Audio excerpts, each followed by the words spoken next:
நல்ல கலைஞர்கள், திறமைசாலிகள், அபார கவிஞர்கள் இப்படி நாம யாரெல்லாம் கொண்டாடுறோமோ அவங்கள எல்லாம் காலதேவன் சீக்கிரமா கூப்பிட்டுட்டு போயிடுறான். அதுக்கு காரணம் என்ன அப்படின்ட்டு ஆராய்ஞ்சா எங்க சுத்தினாலும் மது அப்படின்ற ஒரு மிருகம் தான் காரணமாயிடுது.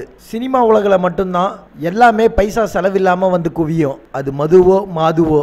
இதில் வேணாம் அப்படின்ட்டு வெறுக்கிறவங்க தப்பிச்சுக்கிறாங்க. அந்த வலையில சிக்கியவங்க அதிலேருந்து மீள முடியாமல் மாண்டு போகிறாங்க. அபார கவிஞன் முத்துக்குமாரை இளம் வயசுலேயே காபு வாங்கிச்சு மது அப்படின்னு சொல்கிறாங்க. அவர்கிட்ட இருந்து சீக்கிரம் வேலை வாங்க மதுவால குளிப்பாட்டி மேல விடாம இறுதியில தீக்கிரையாகினாங்க சில சுயநலவாதிகள். இன்னும் பல கலைஞர்கள் நம்மளுக்கு காரணங்களே தெரியாம இறந்து போறாங்க.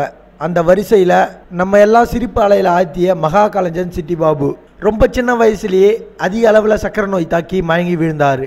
அரிகிரி அசம்பிளி அப்படின்ற தொலைக்காட்சி நிகழ்ச்சி மூலமா பிரபலமான சிட்டி பாபு அதுக்கப்புறமா தூள், சிவகாசி, திண்டுக்கல் சாரதி, மாப்பிள்ளை, தசாவதாரம் உள்ளிட்ட ஏராளமான திரைப்படங்களிலும் பல்வேறு தொலைக்காட்சி நிகழ்ச்சிகளிலும் நடிச்சாரு.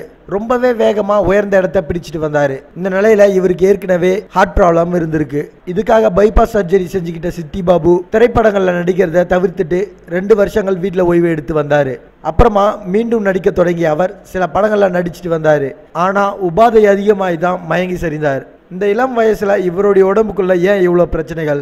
கடவுள் ஒருத்தருக்கு தான் வெளிச்சம். இந்த செய்தியை பற்றி ஏதாச்சும் சொல்ல விரும்புனா கமெண்ட் பாக்ஸில் போய் கமெண்ட் பண்ணுங்க. நான் உங்களை அடுத்த வீடியோவில் சந்திக்கிறேன். நன்றி.